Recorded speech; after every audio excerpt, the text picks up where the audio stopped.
भाई राम राम। अभी हम गांधी अस्पताल के बाहर मोर्चरी के बाहर खड़े हैं। जो भाई हमारे सीआरपीएफ का जवान था नरेश जाट, उनको आज यहाँ पे बॉडी लेके आए हैं और शायद रात के 3 बजे हैं। लेकिन यहाँ पे एक ऐसा ऑडियो सामने आया है, ये उनके भाई हैं, जो बड़े भाई हैं पुखराज जी, और सीआरपीएफ की जो गाड़ियाँ हैं वो भी खड़ी है यहाँ पे। और सुबह जो नरेश ने जाने से पहले डीआईजी साहब से बात की थी, वो बात एक ऐसी चौंकाने वाली बात थी कि भाई उन्हें मतलब इतना विश्वास था। नरेश जो फौजी था, उनका ससुराल हनुमान जी के गांव में है, बरन गांव में, और बरन गांव के बेनीवाल है, मतलब हनुमान जी उनके काकी ससुर लगते हैं। तो उन्होंने जाने से पहले एक ऑडियो जो डीआईजी साहब से बात की थी है, वो ऑडियो सामने आया है। तो उस ऑडियो के अंदर वो कह रहे हैं कि फौज को और डीआईजी साहब को मतलब मेरे परिवार को संभालने की ज़रूरत नहीं है, मेरे परिवार को हनुमान बेनीवाल संभाल लेंगे। वो ऑडियो आपको सुना रहा हूँ मैं, आवाज़ खोलो। वो ऑडियो बाकायदा वो एकदम स्पष्ट शब्दों में कह रहे हैं, देखो ना।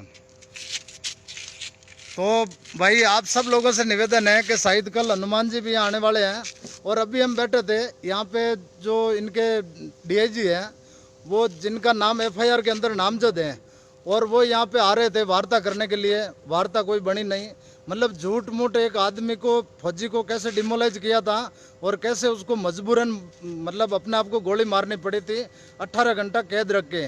तो भाई आप सब लोगों से निवेदन है कि कल ज़्यादा से ज़्यादा संख्या में आपको एमजीएच मोर्चरी आना है, और जो ये ऑडियो है आपको ये सुनाऊंगा कि किस तरह से वो अपनी खुद को गोली मारने से पहले, मौत से पहले, वो किस तरह अधिकारियों के सामने गिड़गिड़ा रहा है, आईजी साहब के सामने, लेकिन उनकी एक नहीं सुनी। जो हनुमान बनीवाल है वो संभाल लेगा। ये अरे यार ये क्या बात हुआ? ये सुनो आप। यार क्या बात कर रहे नहीं, हैं? वो संभाल लेगा सर। और सब आपसे निवेदन है कि मेरे बीवी बच्चों को मेरा काफी ससुर हनुमान बनीवाल है वो संभाल लेगा। अरे यार ये क्या बात हुआ? मेरे बीवी बच्चों को मेरा काफी ससुर हनुमान बनीवाल है वो संभाल लेगा। मतलब अरे यार उन्होंने जाने से पहले ये कही थी कि मेरा काकी ससुर है हनुमान बेनीवाल, वो मेरे बीवी बच्चों को संभाल लेंगे। उनको ये उम्मीद थी क्योंकि इनके ससुराल है वो बरन गांव में है। अब मैं वो जो फौजी नरेश हैं, उनकी जो लास्ट समय में जो बात हुई थी, वो बात आपको पूरी सुनाता हूँ कि किस तरह से आईजी साहब के सामने वो खुद अपने आप को रोक नहीं पाया, रो रहा है और कह रहा है कि साहब मेरे को कैसे ही करके आप इतना फौज ने प्रताड़ित किया है, जिसको मैं मतलब सुन नहीं पाता हूँ। अभी मैं उनकी पूरी रिकॉर्डिंग है, वो पूरी रिकॉर्डिंग आपको सुनाता हूँ, आप सुनिए। ये इनके भाई हैं जो पाली पुलिस में लगे हुए हैं, लेकिन क्या करें, इनकी तो पूरी दुनिया उजड़ गई। तो सबसे पहले भाई आपको पूरा वो ऑडियो सुनाता हूँ, और इस वीडियो को इतना वायरल करो कि हर आदमी को ध्यान पड़ना चाहिए। चालू करो। हाँ जयंत कौन? कांस्टेबल नरेश बोल रहा हूँ सर। नरेश क्या कर रहा है यार? ये नहीं साहब, मेरे को दुखी कर दिए साहब। 3 बार हर बार आदमी बोल रहा है राइफल खो के। आज क्या हूँ साहब, खो आपने आवाज सुनिए ना साहब। सुन भाई सुन। नहीं साहब, गलत है साहब। नहीं गलत सुन, पहले हर चीज का बात होता है, बैठ के होता है, ये कोई तरीका नहीं हुआ। तेरे फैमिली है यार, क्या गलत, ये क्या गलत कर रहा है तुम? सुन, हम बात करेंगे, मेरे साथ बात कर तू। हेलो नरेश। नरेश अभी कुछ नहीं हुआ बाबू, अभी कुछ नहीं हुआ, ठीक है? किस तरह से रो रहा भाई नरेश, देखो आप। हम बात करते हैं तुमसे पहले। हम आ रहे हैं तुम्हारी तरफ। हाँ आप बताओ साहब। हम आ रहे हैं, तेरे तरफ आ रहे हैं हम। नहीं साहब, आप बताना। नहीं है, पागल है क्या? नहीं साहब, आप बताना। मैं रिक्वेस्ट करता हूँ, हाथ जोड़ के आप बताना। नहीं सुनो, अरे पागल, ये सब चीज नहीं करना बेवकूफ। हर चीज ऊपर नीचे होता है। अगर आप आए तो मैं मर जाऊंगा साहब। नहीं गलत चीज। आप आए तो मैं मर जाऊंगा सर, आप बताना वही रहना। ना ये गलत काम मत करना, हर कोई एकदम ही बोल रहा है कि नरेश को कर रहा है। को आज किया नरेश को, जिसको बताना है आप बताओ, डीजी को बताओ। अरे आप कुछ नहीं मत आना साहब अभी। अपने सर पे नहीं, होगा। आप मत आना इधर। बात तो कर भाई। नहीं साहब, मैं बात करने लायक नहीं होगी, मेरे से बात मत करो साहब आप। नहीं नहीं नहीं नहीं नहीं, सुनो सुनो सुनो सुनो सुनो सुनो, एक बार बात करो, सुनो। ये सब कुछ अभी कुछ नहीं हुआ, कुछ नहीं बिगड़ा। नहीं, मेरा तो जो होना है वो हो गया साहब। नहीं कुछ आप नहीं अभी हुआ, अभी कुछ आप नहीं हुआ। मेरे, मैं मौत है आपसे नम्र निवेदन करता हूँ, आप मेरे पास मेरा मत आओ। विश्वास करता है भाई, तो तू मेरे साथ चल, हम किसी को कुछ नहीं होने देंगे, तुमको कुछ नहीं होने देंगे। नहीं साहब नहीं, मुझे जो होना है वो हो चुका है। अभी आप आराम करो साहब, मुझे मेरे पास मत आओ साहब। ये बेवकूफी मत कर भाई प्लीज।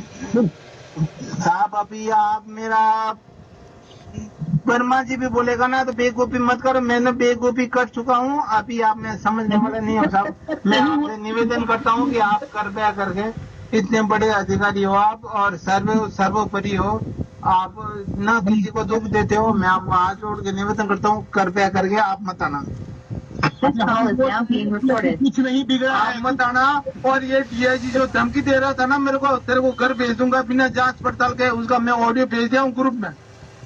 और मेरी औरत भी आज यही है मिलने के लिए। मैं 4 दिन से परेशान हूँ, मेरे को 10 बजे से लेकर 2 बजे तक खड़े रख रहे हैं, रोज डीआईजी से मिला रहे हैं, डीआईजी से मिला रहे हैं, कभी नहीं मिला है कोई।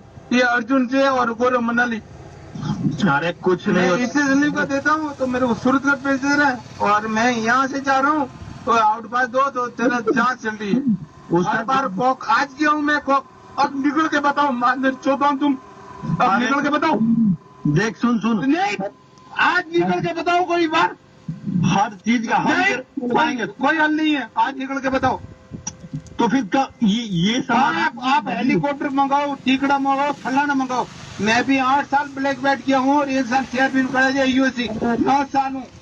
अरे जो काला मुंह पे लेके घूम रहा ना, मेरा 100 किलो का वो ये जा रही टीएजी गाड़ी जिसमें हैकल नहीं है। नहीं नहीं, हम जा रहे हैं तेरी तरफ बिना हथियार के हैं। मेरी तरफ आने की जरूरत नहीं है साहब, आप कृपया करके मेरी तरफ नहीं आए। हम अब बिना हथियार के आ रहे हैं, तेरे को मारने से, मेरे को मारने से अगर तेरा तो मेरे दरवाजा नहीं खोलेगा साहब, मेरे दरवाजा जो खुलेगा वो मरेगा। तू वो हम बोल रहे हैं, तू बात नहीं मेरा करेगा। जो दरवाजा खोलेगा वो मरेगा। हम बोल रहे हैं क्या, हमसे तुम बात करो बस, हम तुमको डीआई साहब से मिलवाएंगे और गारंटी लेते हैं डीआई साहब कुछ नहीं करेंगे। 5 दिन हो गए साहब, कोई नहीं मिलवा रहा है वहाँ, रोज खड़ा रख रहा है गौरव मनाली और अर्जुन। आपने जे और ऐसा मना रखा है इनको चोरों को। भाई सुन, वो नहीं साहब, मैं कर रहा हूँ साहब आपका फोन। अभी मेरे साथ बात करेगा ना, सुन तो साहब भाई सुन, मेरे साथ अभी बात करेगा। नहीं साहब, मैं आपको सर्वोपरि मानता हूँ, आपको मानता हूँ, अपना मीणा साहब को मानता हूँ, प्रमोद साहब को मानता हूँ, ये सर्वोपरि है। हम मगर ये ऐसे गंध आ गए जो बीएचएम और गौरव मनाली, और ये अपना बीएचएम तो ठीक है, मगर अर्जुन और ये गौरव मनाली आ गए तो साहब मैं कुछ नहीं कर सकता साहब। कभी मैं इससे जिले का देता हूँ, सूरत भेज दे रहे, 11 किलोमीटर मेरा घर है यहाँ से। इससे पहले मैं आउटपास का दिया तो मेरा आउटपास नहीं दिया। आज दिन में बोला 3 बार थक लिया तो सर से पानी निकल गया सर, 4 फायर में कर चुका हूँ। इसके बाद उसको डीआईजी को बोल दो भूपेंद्र को आजा, हम क्या नहीं और डीआईजी को बोल दो भूपेंद्र को तू आजा, सुनो भाई, मैं संभाल लूंगा। बिना जांच पड़ताल के मुझे बोल रहा है तू आजा, मैं तेरे को घर भेज दूंगा, मैं तो घर जाने के लिए तैयार हूँ। ये आईजी साहब ऐसे से नहीं बात होता हो है, रही कोई है, ऐसे नहीं तो भेजता CRPF की यार आईजी घर। है उनसे। नहीं वो बोला ना, ऑडियो मिला साहब, आप ग्रुप में देखो, ऑडियो देखो, कौन से ग्रुप में भेजा है? अपना आरटीसी ग्रुप में देखो। भूपेंद्र साहब मेरे से क्या बात की है, बोला ट्रेन से उतर जा, मेरे बाप की ट्रेन में है क्या वो जो मैं उतर जाऊँ नीचे? तो साहब इसी से ना आएगा, मैं उतर जाऊंगा, जा भेजा। वहाँ मैं गया, वहाँ से वापस आया, यहाँ आया, यहाँ के बाद मैं आउटपास का दिया 2 घंटा, 2 घंटा भी नहीं दिया। उसके बाद आज गया संडे को, दुनिया गई, जो यूपी बिहार वाले गए और नरेश कुमार 11 किलोमीटर वाला नहीं गया। नहीं सुन भाई, नहीं साहब, आरटीसी बंद होगी अभी। जो भी तुम्हारा दिक्कत है वो बात करके नहीं उसे क्या 4 दिन हो गए साहब, उसे मिलने के लिए माधव चौधरी मिला नहीं रहे। नहीं हम बोल वाला मैं सिविल ड्रेस हूँ, मैं नहीं अभी तो फायर होने के बाद आप तो मिलोगे सब। क्यों नहीं मिलोगे? सुन नहीं पर्सनली पता नहीं होता, इतना भी मैं भी पढ़ा लिखा हूँ साहब। अरे कुछ नहीं बिगड़ा है, हम बोल रहे कुछ नहीं बिगड़ा है किसी मेरा तो और बिगाड़ दो साहब, मेरा तो और बिगाड़ दो यार। बात ये खराब, आरटीसी बंद होनी चाहिए साहब, मेरे तो अनुमान से यही है। बात खराब मत ये करो। देखो हाँ बात खराब हो रही साहब, मैं आपको सर्वोपरि मानता हूँ साहब। मैं आपके पास 8 महीना अपना इन फर्स्ट मैं सिपाही का आपके पास कई बार खाना चेक कराने आया साहब। बिल्कुल बिल्कुल, यही तो हम बोल रहे हैं। तो तू इतना सही काम कर नहीं नहीं, अब नहीं करेगा साहब। अभी ये सुशील साहब है ना, ये प्रमोद साहब से जलता है तो मेरे को क्यों जला रहे हैं साहब? मैं छोटा कर्मचारी हूँ। अरे नरेश, मेरी बात सुन, हम यहाँ 2 अधिकारी बैठे हैं, तो बेवकूफ मत कर। देखो नहीं, आपने बेवकूफ अभी नरेश कुमार ने एक बार कर दिया तो बेवकूफ करेगा। ऐसा नहीं करते, समझे? देखो जिंदगी है तो जहान है एक। नहीं, जिंदगी है तो जान नहीं है। जिंदगी तो मेरी जंट कर दी साहब आपने। अरे ठीक है यार, आप है ना इंसान है, परिस्थितियों से लड़ता है दोस्त। अभी ऐसे थोड़ा ही परिस्थितियों से लड़ना, मैं पृथ्वी से ही लड़ रहा हूँ साहब। निकलो, कोई आओ बाहर आओ। चुगलखोर आते ही गोली मारता हूँ साहब। चुगलखोर आते ही गोली मारता हूँ। नहीं तो मेरे सामने कितने अपना इच्छा पड़े गए। मैं तो राम राम साहब, राम राम पूछ लो। सुन भाई नरेश, नहीं साहब, बिल्कुल नहीं। बात सुन भाई। नहीं, ये जा रहे, देखो मेरे सामने ये जा रहे हैं भाई बीवी बच्चे, हाँ, मेरे बीवी बच्चों को मेरा काफी ससुर हनीमून बनीवाल है, वो संभाल लेगा। अरे यार ये क्या बात हुआ? ये गलती मत कर यार, क्या बात कर रहे नहीं, हो? वो संभाल लेगा साहब। अरे साहब, आपसे निवेदन है, मेरे को अभी कॉल मत करो। अब यार अरे सुन भाई, ये अंतिम बात हुई थी नरेश की जो सीआरपीएफ के आईजी साहब है उनसे, और उनके बाद में उन्होंने खुद को गोली मार दी। और क्या घटनाक्रम हुआ था, इनके जो भाई साहब हैं, दुखों का पहाड़ टूटा है। इनसे हम थोड़ा चाहेंगे कि ये आपको इस घटना के बारे में अवगत करवाएंगे। इसको पिछले 5-6 महीने 7-8 महीने से इसके जो सीएचएम है और भी प्रशासनिक अधिकारी है अंदर जो लगे हुए हैं, और हवलदार मेजर है जो इनके वो लगे हुए हैं, वो इनको बार बार टॉर्चर करते थे। ये इसकी पोस्टिंग हुई थी या प्रशिक्षण देने के लिए। ये यूएससी का एक इंस्ट्रक्टर था, तो इसको प्रॉपर काम के लिए इसको नहीं लगाया, और इसको कभी मैच ड्यूटी में लगाते, कभी संतरी ड्यूटी में लगाते। तो इसने उच्च अधिकारियों को पहले बताया भी था 2-3 साल पहले, तो उनका कुछ समाधान भी निकला। वो अधिकारी जाने के बाद में फिर इसको वापस ये टॉर्चर करने लग गया। बाद में भी इसने अर्जुन सिंह जो ये नाम बता रहा है, इसको 21/6/2021 को इसका एक्सीडेंट हुआ था। ये छुट्टी गया था एक दिन, वापस अंदर आना चाह रहा था, तो उस समय भी इसके ऊपर अनाप शनाप आरोप लगाए थे, जबकि वहाँ सीसीटीवी कैमरे लगे हुए हैं, ऐसी कोई हरकत नहीं हुई, ना कोई बात। और इसको ये पर्टिकुलर ही परेशान कर रहा था। और जब ये वापस, अब इसका एक्सीडेंट हुआ, हॉस्पिटल से वापस आया और मेडिकल वगैरह फिट लेके आया, इसने आमद करवाई उच्च अधिकारियों से। उसके बाद में भी इसके पीछे पड़ गया, और अपने जितने भी 2-3 स्टाफ वाले हैं, तो हर बात को इसको पंच करके सिर्फ एक ही बहाना ढूंढते हैं कि इसने राइफल कॉक कर दी। तो वो भी राइफल कॉक अगर इसने पहले की है तो इसके विरुद्ध में कोई उनकी वो कार्रवाई करते, या इसके और भी परिजनों को बताते। ऐसा कुछ न तो हमें कभी सूचित किया, ना हमारे पास ऐसी कोई जानकारी आई, और बार बार इसको ये प्रताड़ित करते रहे। मजबूरन अब ये पिछले 3-4 महीनों से ना तो इसको छुट्टी मिल रही है, कभी सूरतगढ़ भेज रहे हैं, तो वहाँ कोई अपने पर्सनल काम के लिए इसको टॉर्चर कर रहा है, नहीं जाता है तो माँ बहन की गालियाँ देता है, और वो वापस विद्रोह करता है, भाई ऐसे क्यों बोलते हो। तो ये चला के उसको उसके विरुद्ध में विभागीय कार्रवाई करने के लिए उसको उच्च अधिकारियों को बताते हैं, और फिर ग्रुप बना के इसके विरुद्ध में कार्रवाई करते हैं। और अब जब ये छुट्टी मांग रहा है, छुट्टी नहीं मिली, बार बार ये डीआईजी साहब के पास जा रहा था, तो डीआईजी साहब ने इसका भी पक्ष नहीं सुना, अगली पार्टी का पक्ष सुन के इसको बगैर पक्ष सुने ही इसको कह दिया मैं तेरे को बिना जांच किए हुए ही घर भेज दूंगा।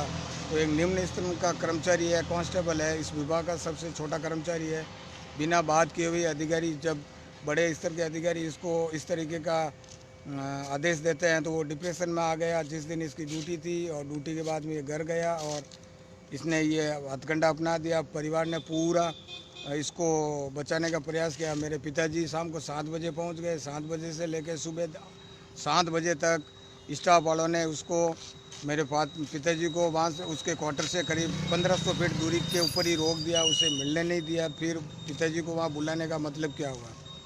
और जब वो सुबह वापस उठा या रात भर जगा, वो जैसे भी था, जिस कंडीशन में था, सुबह उसने अपने पिताजी को फ़ोन किया, पापा जी आप कहाँ हो, घर चले गए, यहाँ हो? क्या बेटा मैं यहीं हूँ।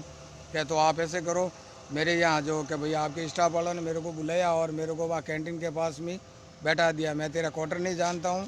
तो उसने कहा कि मैं, मेरी बच्ची कनिशा है, इसको मैं रोड पे भेज रहा हूँ, आप कनिशा के साथ दूध की थैली लेके आ जाओ, चाय पानी पी लो फ्रेश हो जाओ, फिर मेरे कोई बड़े अधिकारी आएंगे तो अपन मिल बैठ के बात कर लेंगे। तो ज्यों ही वो अपनी बच्ची को नीचे भेजने के लिए अंदर से गेट खोला तो बाहर से दरवाज़ा बंद किया हुआ था। तो उसने वापस फ़ोन किया पापा जी को, पापा जी बाहर से दरवाज़ा बंद है, किसी के पास चाबी हो तो आप लेके आ जाओ, या फिर मैदान में या सामने रोड पे आ जाओ, मैं आपको आवाज़ दे के ऊपर बुला दूंगा। तो वहाँ जो भी उनके सुपरविज़न अधिकारी थे, उन्होंने न तो पिताजी को आगे जाने दिया, उन्होंने एक ही बहाना ढूंढा कि भाई चाबी उन साहब के पास में, चाबी उन साहब के पास में, चाबी उन साहब के पास में। जब तक वो आईजी साहब आए, आईजी साहब ने आते ही उनसे ये बात की तो भाई इस तरीके के आईजी साहब के सामने वो भावुक हो गया। भावुक होने के बाद में वो अपनी मानसिक स्थिति खो दी और साहब से जो निवेदन था, उसके मन में जो पीड़ा थी साहब को बताई है। और मरते वक्त उसने सुसाइड नोट भी लिखा है और उसका मोबाइल भी है। तो जब फायर होते हैं उसकी वो डेड बॉडी, वो उसका शरीर नीचे फर्श पे गिर गया तो पुलिस आई संबंधित थाने की, उन्होंने उनका सुसाइड नोट भी ले लिया और उसके बाद में उसका मोबाइल भी ले लिया। हमें न तो उसका सुसाइड नोट मिला उस टाइम और न कोई बात। ठीक है, उसकी पत्नी ने उसके मोबाइल से जरिए व्हाट्सएप सुसाइड नोट अपने मोबाइल में लिया और मेरे जाने के बाद में मैंने उसके पूछताछ की, बेटा क्या समस्या है, क्या नहीं है, कैसे हुआ, कौन कौन थे, क्या है, नाम बताओ। तो वो डिप्रेशन में थी, बोलने की कंडीशन में नहीं। उसने मेरे को इतना ही बताया कि इस मोबाइल के अंदर मैंने जो ये सुसाइड नोट है उन्होंने रात को जो बनाए हैं उसमें सारी चीज़ें हैं, रिकॉर्डिंग वगैरह वगैरह है, मैं आपको व्हाट्सअप कर रही हूँ। फिर मैंने ये व्हाट्सअप लेके उनके विरुद्ध में एफआईआर दर्ज करवाई तो वो उसकी बॉडी लेके आए हॉस्पिटल के अंदर। परिवार वालों को किसी को कुछ भी नहीं पूछा कोई आप पोस्टमार्टम करवाना है, किसके परिवार से कौन आदमी है, 5 आदमी यहाँ आओ, वो करो, कुछ नहीं किया। डायरेक्ट बॉडी दी सीआरपीएफ वालों ने, डॉक्टरों ने उसका पोस्टमार्टम कर दिया। परिवार की ना कोई राय जानी, ना कोई परिवार को उन्होंने कुछ पूछा। और अभी ये कह रहे हैं कि हम बॉडी सीआरपी सेंटर ले जाएंगे और कल गांव ले जाएंगे। तो फिर परिवार को बुलाने का मतलब क्या हुआ? बच्चे का दाह संस्कार आप यहीं कर लो, फिर हमारे गांव ले जाने का क्या मतलब हुआ? हमने उसको जिंदा भेजा था देश की सेवा के लिए, एकदम फ्रेश पढ़ा लिखा के निर्धारित आपका कंपटीशन, दौड़ कूद, माप चौक सब करवा के भेजा था और आपने उसको एक मुर्दा बना के भेज दिया।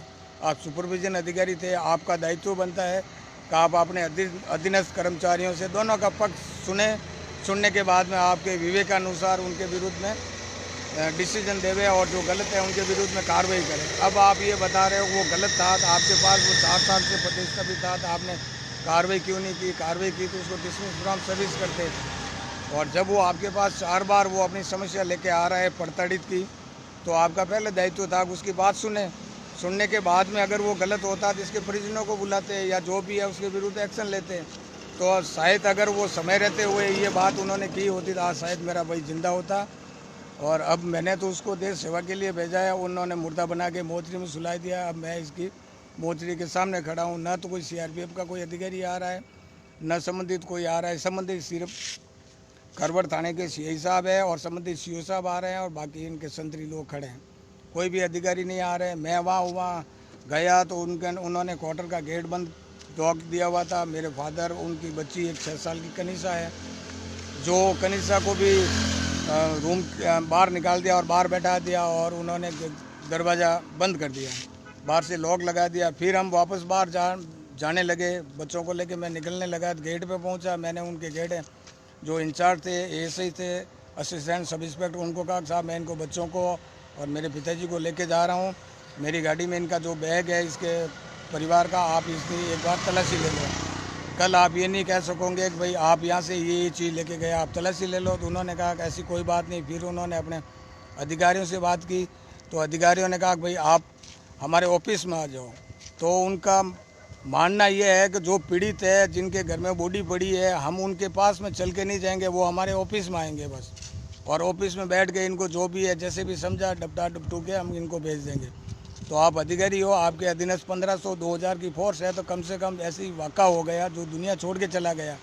अब वो कैसा भी है तो आपका दायित्व बनता है कि उसके परिवार के सदस्य जो आए हैं और कुछ समझ के देश सेवा में भेजा है, तो आप उसके माता पिता और उसकी पत्नी है, उसकी बच्ची है, कम से कम आप क्वार्टर पे जाके उनको सांत्वना देते कि ये हुआ है, आपके साथ गलत हुआ है, हम जांच कर लेंगे, वो कर लेंगे, तो कुछ उनको आश्वासन होता। वो तो बता रहे कि आप हमारे वहाँ आ जाओ।